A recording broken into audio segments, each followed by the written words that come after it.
की credibility interview की एक बाज़-औक़ात ऐसे होता है कि वो वीडियो रिकॉर्ड कराती है, बाज़-औक़ात ऐसे होता है कि स्क्रीन के ऊपर क्वेश्चंस लिखे होते हैं, वो आपने पढ़ के उसका आंसर करना होता है और वीडियो आपकी रिकॉर्ड हो जाती है। एम्बेसी इंटरव्यू भी जो है वो इसी किस्म का ही आपसे पूछा जा सकता है। यूके ही क्यों आपने चूज़ किया? यानी आपने ऑस्ट्रेलिया क्यों नहीं चूज़ किया, जर्मनी क्यों नहीं चूज़ किया, कनाडा क्यों नहीं चूज़ किया? तो इसका So bright, it's hard to breathe, but that's alright. Hush. अस्सलाम वालेकुम। इस टाइम जो टाइम चल रहा है वो है क्रेडिबिलिटी या प्री कैस इंटरव्यू का। और आने वाले टाइम के अंदर, क्योंकि हमने ये पीछे ही प्रिडिक्शन की थी कि बहुत सारे स्टूडेंट्स जो सितंबर इनटेक में आए हैं उनका एम्बेसी का इंटरव्यू भी हुआ था। तो अब भी बहुत सारे स्टूडेंट्स जो जनवरी इनटेक में आ रहे हैं उनका पॉसिबिलिटी है कि एम्बेसी इंटरव्यू भी हो और उनका जो क्रेडिबिलिटी इंटरव्यू जो है वो भी होगा। वो तो डेफिनेटली पहले भी होता था, प्री कैस इंटरव्यू हर यूनिवर्सिटी लेती थी। कुछ एक आधी यूनिवर्सिटी थी जो प्री कैस या क्रेडिबिलिटी इंटरव्यू नहीं लेती, लेकिन मोस्टली यूनिवर्सिटीज़ लेती हैं। कुछ रिटन फॉर्म में लेती हैं, कुछ वीडियो रिकॉर्ड करके लेती हैं। तो आज की इस वीडियो में प्री कैस इंटरव्यू, क्रेडिबिलिटी इंटरव्यू और वो इंटरव्यू जो एम्बेसी आपसे ले सकती है उसकी आपको जो है वो प्रिपरेशन कराने की कोशिश करेंगे। मैंने ऑलरेडी इसके ऊपर वीडियोस बनाई हुई हैं, लेकिन बहुत सारे स्टूडेंट्स, क्योंकि वो वीडियोस काफ़ी पुरानी हो चुकी हैं, तो अप टू डेट इसके लिए जो है वो ये वीडियो हम आपको बनाएंगे। हर यूनिवर्सिटी का क्रेडिबिलिटी इंटरव्यू लेने का तरीका थोड़ा सा डिफरेंट हो सकता है। जैसे फॉर एग्जांपल मैं हेडफोर्डशायर की बात करूं, तो हेडफोर्डशायर यूनिवर्सिटी क्रेडिबिलिटी इंटरव्यू की एक बाज़-औक़ात ऐसे होता है कि वो वीडियो रिकॉर्ड कराती है, बाज़-औक़ात ऐसे होता है कि स्क्रीन के ऊपर क्वेश्चंस लिखे होते हैं, वो आपने पढ़ के उसका आंसर करना होता है और वीडियो आपकी रिकॉर्ड हो जाती है। कुछ यूनिवर्सिटीज़ जो है वो सिर्फ कॉल करती हैं, ऑडियो कॉल होती है जो आपके नंबर पे आती है और आपने जो है वो क्रेडिबिलिटी इंटरव्यू देना होता है। कुछ यूनिवर्सिटीज़ ज़ूम के ऊपर लेती हैं और इस तरह हर यूनिवर्सिटी का जो है वो डिफरेंट क्राइटेरिया होता है। इवन कुछ यूनिवर्सिटीज़ ऐसी भी हैं जो सिर्फ रिटन फॉर्म के अंदर क्रेडिबिलिटी इंटरव्यू लेती हैं। तो इनके अंदर जो क्वेश्चंस पूछे जा सकते हैं आपसे और उनका आंसर्स आपने क्या देना है। सबसे पहला जो क्वेश्चन है जो आपने माइंड में रखना है वो ये है कि कोई भी यूनिवर्सिटी जब क्रेडिबिलिटी इंटरव्यू ले रही होती है वो सिर्फ ये देखना चाह रही होती है कि क्या ये स्टूडेंट जेन्युइन है या नहीं। ऐसा तो नहीं है कि स्टूडेंट की इंटेंशंस जो है वो यूके आने की पढ़ना नहीं है, वो कोई और इंटेंशंस हैं। ठीक है, ये जितने भी क्वेश्चंस मैं आपको बताऊंगा इनको आपने जो है वो माइंड में रखना है, क्योंकि एम्बेसी इंटरव्यू भी जो है वो इसी किस्म का ही आपसे पूछा जा सकता है। बहुत सारे स्टूडेंट्स का एम्बेसी इंटरव्यू नहीं होगा, लेकिन कुछ स्टूडेंट्स जिनका गैप ज़्यादा है या जिनका उनको मार्क्स कम है या कोई फाउंडेशन ईयर में जा रहे हैं या कुछ इस तरह के स्टूडेंट्स होंगे, उनका एम्बेसी इंटरव्यू होने के चांसेस जो है वो काफ़ी ज़्यादा है। पहला जो क्वेश्चन आपसे पूछा जा सकता है वो ये है कि आप यूके ही क्यों आपने चूज़ किया, यानी आपने ऑस्ट्रेलिया क्यों नहीं चूज़ किया, जर्मनी क्यों नहीं चूज़ किया, कनाडा क्यों नहीं चूज़ किया। तो इसका सिंपल जवाब हमारे पास तो ये है कि यार वीज़ा दे यूके रहा है। लेकिन ये आपने उनको नहीं बताना, उनको आपने बेसिकली ये बताना है कि मैंने रिसर्च की है कनाडा की भी, ऑस्ट्रेलिया की भी और बाकी कंट्रीज़ की भी, लेकिन मुझे यूके इस वजह से पसंद आया क्योंकि इधर अगर आप मास्टर में आ रहे हैं तो आप कह सकते हैं कि 1 ईयर मास्टर है, अगर आप बैचलर्स में आ रहे हैं तो आप कहें कि 3 इयर्स बैचलर है और जो है वो कम टाइम होता है हमारे पास यहाँ पे, आप जल्दी जो है वो अपनी डिग्री को कंप्लीट कर लेते हैं। फिर आप उनको बता सकते हैं कि यूके के अंदर वर्ल्ड रैंक यूनिवर्सिटीज़ हैं, यानी यूनिवर्सिटीज़ यहाँ पे ऐसी हैं जिनकी एजुकेशन सिस्टम जो है वो पूरी दुनिया में माना जाता है। और यूके का एजुकेशन सिस्टम, यहाँ से डिग्री ली हुई आपकी दुनिया के किसी भी कंट्री में आप चले जाएंगे तो वो डिग्री जो है वो रिकग्नाइज होगी। तो ये दूसरी रीज़न आप उनको बता सकते हैं। तीसरी रीज़न आप बता सकते हैं कि UK basically multi cultural country है, यानी यहाँ पे बहुत सारे लोग जो है वो डिफरेंट कंट्रीज से आते हैं और स्टूडेंट्स के लिए ये एक जन्नत समझा जाता है, क्योंकि स्टूडेंट्स यहाँ पे पूरी दुनिया से आए होते हैं। तो जब आप पूरी दुनिया से यहाँ पे स्टूडेंट्स के साथ आप पढ़ेंगे तो आपको डेफिनेटली जो है वो ज़्यादा ग्रूमिंग होगी, ज़्यादा आपका एक्सपोजर होगा। तो इन सारी वजूहात की बिना पर मैंने जो है वो यूके चूज़ किया। इन्हीं चीज़ों को आप अंग्रेज़ी में ट्रांसलेट करके उनको जो है वो बता सकते हैं।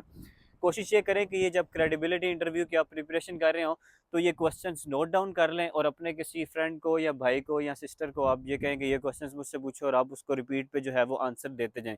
हम तो अपने स्टूडेंट्स के साथ यूजुअली ये करते हैं कि जितने भी हमारे स्टूडेंट्स हैं जो हमारे ज़रिए से आते हैं, हम ये कोशिश करते हैं कि वो स्टूडेंट्स का जूम पे हम पहले इंटरव्यू लेते हैं, फिर जो हमारी मेरी जो टीम है वो बेसिकली इंटरव्यू लेती है, फिर उसकी प्रिपरेशन कराती है और बहुत सारे स्टूडेंट्स को हम ऑफ़र लेटर आने के साथ ही जो है वो अपनी जूम की मीटिंग्स के अंदर जो है वो ऐड अप कर देते हैं, जो क्रेडिबिलिटी इंटरव्यू की तैयारी कराती है। अब जिस भी एजेंट से अपना काम करा रहे हैं तो उस एजेंट से आप कहें कि आपकी क्रेडिबिलिटी इंटरव्यू की प्रिपरेशन कराए, क्योंकि ये मोस्टली जो है वो कंसल्टेंट या एजेंट का काम होता है, तो हम तो ये कोशिश करते हैं। अच्छा, दूसरा जो क्वेश्चन आपसे पूछा जा सकता है वो पूछा जा सकता है कि क्यों आपने ये वाली ही यूनिवर्सिटी चूज़ की। जैसे फॉर एग्जांपल मैं हेडफोर्डशायर का स्टूडेंट था, तो आपसे वो पूछ सकते हैं कि आपने हेडफोर्डशायर ही क्यों चूज़ की। इसका जवाब ये हो सकता है, हेडफोर्डशायर जो है एक वर्ल्ड रैंक यूनिवर्सिटी है। अगर आप इसकी क्यूएस रैंकिंग देखें तो ये बड़ी अच्छी है, जिस वजह से मुझे ये चीज़ अट्रैक्ट हुई। फिर आप यूनिवर्सिटी की एम्प्लॉयमेंट रेशियो चेक कर सकते हैं। जैसे आम तौर पे हेडफोर्डशायर ने ये क्लेम करती है कि 96% जो ग्रेजुएट्स हैं उनको विद इन 6 मंथ जो है वो उनको जॉब मिल जाती है। तो ये एक मेरे लिए दूसरी रीज़न थी हेडफोर्डशायर को चूज़ करने के लिए। फिर तीसरी रीज़न ये थी कि ये क्योंकि लंदन के करीब है, इसका जो एरिया है ये मुझे बड़ा अच्छा लगता है, तो जिसकी वजह से मैं जो है वो ये यूनिवर्सिटी चूज़ की। फिर आप ये भी कह सकते हैं कि जो पर्टिकुलर कोर्स मैं पढ़ना चाह रहा था वो मुझे हेडफोर्डशायर के अंदर ही मिला, तो मैंने इस वजह से हेडफोर्डशायर चूज़ की। या इस तरह आप अपनी यूनिवर्सिटी जो भी यूनिवर्सिटी आपने चूज़ की है उसके बारे में इस तरह के पॉइंट्स जो है वो निकाल सकते हैं। उनको आपने किसी भी पॉइंट के ऊपर ये नहीं शो करना कि यार इसकी फ़ीस कम थी तो मैंने इस वजह से ये चूज़ की, क्योंकि उनको ये नहीं पता लगना चाहिए कि आप जो है वो मेरी तरह मिडिल क्लास फैमिली से, उनको ऐसे लगे कि ये सारे नवाज शरीफ के बच्चे हैं और ये जो है वो इनके पास पैसे बहुत है, पैसों का इनको मसला नहीं है। तीसरी जो बात वो आपसे पूछ सकते हैं कि वाई दिस पर्टिकुलर कोर्स, यानी ये ही कोर्स आपने क्यों चूज़ किया।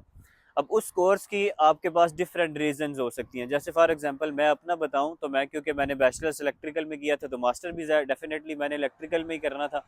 तो मैंने ये बताया कि क्योंकि मैंने मेरा बैचलर्स इलेक्ट्रिकल में है तो मैंने इसी चीज़ को आगे परस्यू किया और मास्टर मैंने इलेक्ट्रिकल में किया। अगर आप फील्ड स्विच कर रहे हैं तो आप ये बता सकते हैं कि इस जगह पे जॉब कर रहा था तो मुझे ये लगा कि यार ये जो फील्ड है ना इसमें मेरा इंटरेस्ट ज़्यादा है, इस फील्ड के अंदर अगर मैं मास्टर कर लेता हूँ तो मैं वापस आके अपनी कंपनी को जब दोबारा ज्वाइन करूँगा तो मेरी जो है वो सैलरी बढ़ जाएगी, मेरी प्रमोशन हो जाएगी। इस तरह की चीज़ें आप जो है वो एड अप कर सकते हैं।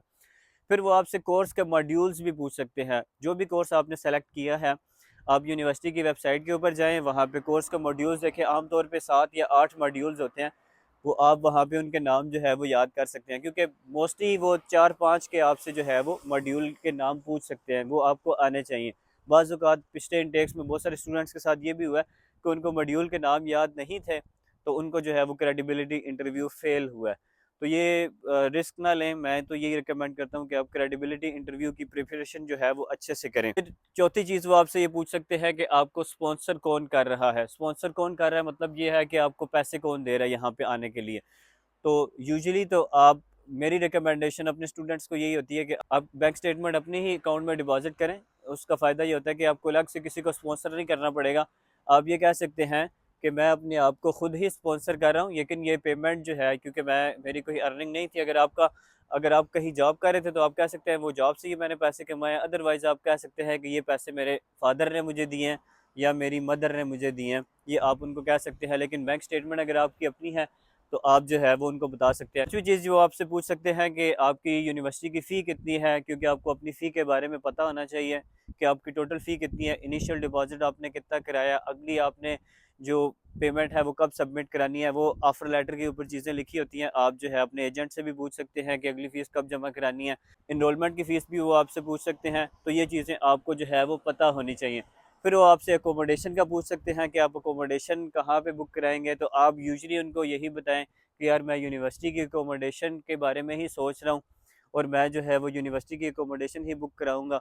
अभी क्योंकि मेरा कैश नहीं आया, मेरा वीज़ा नहीं लगा, तो जब मेरा जो है वो कैश वगैरह आएगा और तो मैं ऑनलाइन बुकिंग यूनिवर्सिटी की अकोमोडेशन को ही कर दूँगा। लेकिन अगर आप कोई इर्द-गिर्द का करीब एरिया भी उनको बताना चाहें तो बता सकते हैं, उसमें भी जो है वो कोई ख़ास मसला नहीं हो सकता। 4-5 क्वेश्चन्स ऐसे हैं जो आपसे वो लाज़मी पूछेंगे ही पूछेंगे। इसके अलावा वो यूके की लिविंग एक्सपेंस के बारे में पूछ सकते हैं, जो कि तकरीबन 9,207 पाउंड जो है वो बनते हैं। जो आपने टोटल जो लिविंग एक्सपेंस की बैंक स्टेटमेंट जो आपने बनाई है वो भी आप उसको मेंशन कर सकते हैं। तो ये तो ऐसे क्वेश्चंस हैं जो आपसे वो पूछेंगे ही पूछेंगे। और फिर वो एक जो फाइनल क्वेश्चन पूछते हैं कि आपका डिग्री के बाद क्या प्लान है, तो आपने ये कहना है कि भाई यही तो आपको पता लगाना है। तो ये नहीं कहना भाई, आपने बेसिकली उनको ये कहना है कि मेरा प्लान ये है कि मैं डिग्री कंप्लीट करके अपने कंट्री वापस जाऊंगा और वापस जाके अपने मुल्क को कौम की खिदमत करूंगा, क्योंकि उनको आपने किसी भी पॉइंट के ऊपर ये नहीं रियलाइज़ होने देना कि आपका मकसद यहाँ पे परमानेंटली रहना है। आपका मकसद सिर्फ ये है कि पढ़ाई करके वापस अपनी कंपनी ज्वाइन करें जिस कंपनी में आप पहले काम कर रहे हैं, या आप अपने कंट्री वापस जाएँ।